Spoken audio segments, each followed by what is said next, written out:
Aujourd'hui, le 13 octobre 2024, première lecture. À côté de la sagesse, j'ai tenu pour rien la richesse, lecture du livre de la sagesse. J'ai prié, et le discernement m'a été donné. J'ai supplié, et l'esprit de la sagesse est venu en moi. Je l'ai préférée au trône et au sceptre. À côté d'elle, j'ai tenu pour rien la richesse. Je ne l'ai pas comparée à la pierre la plus précieuse. Tout l'or du monde auprès d'elle n'est qu'un peu de sable, et, en face d'elle, l'argent sera regardé comme de la boue. Plus que la santé et la beauté, je l'ai aimée. Je l'ai choisie de préférence à la lumière, parce que sa clarté ne s'éteint pas. Tous les biens me sont venus avec elle. Et, par ses mains, une richesse incalculable. Parole du Seigneur. Nous rendons grâce à Dieu. Psaume. Rassasie-nous de ton amour, Seigneur, nous serons dans la joie. Apprends-nous la vraie mesure de nos jours, que nos cœurs pénètrent la sagesse. Reviens, Seigneur, pourquoi tarder? Ravise-toi par égard pour tes serviteurs.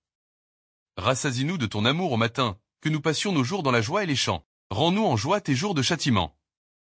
Et les années où nous connaissions le malheur. Fais connaître ton œuvre à tes serviteurs. Et ta splendeur à leurs fils. Que vienne sur nous la douceur du Seigneur notre Dieu. Consolide pour nous l'ouvrage de nos mains. Oui, consolide l'ouvrage de nos mains.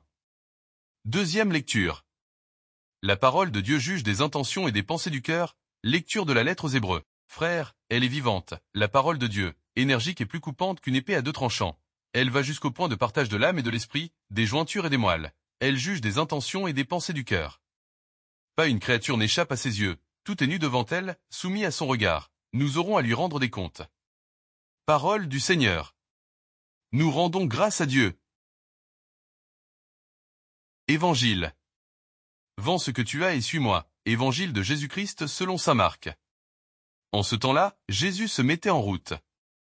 Quand un homme accourut, et, tombant à ses genoux, lui demanda, « Bon maître, que dois-je faire pour avoir la vie éternelle en héritage ?»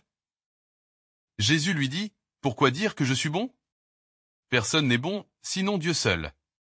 Tu connais les commandements. Ne commets pas de meurtre, ne commets pas d'adultère, ne commets pas de vol, ne porte pas de faux témoignages, ne fais de tort à personne, honore ton père et ta mère. » L'homme répondit, « Maître, tout cela, je l'ai observé depuis ma jeunesse. » Jésus posa son regard sur lui, et il l'aima.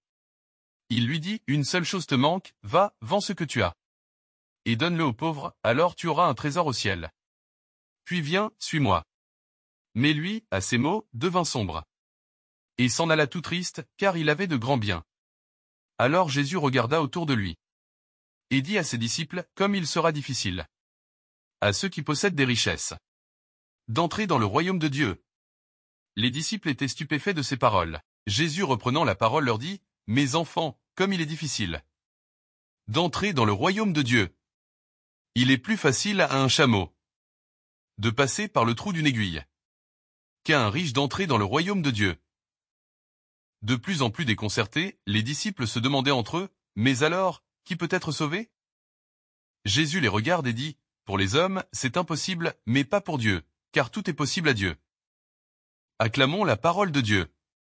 Louange à toi, Seigneur Jésus.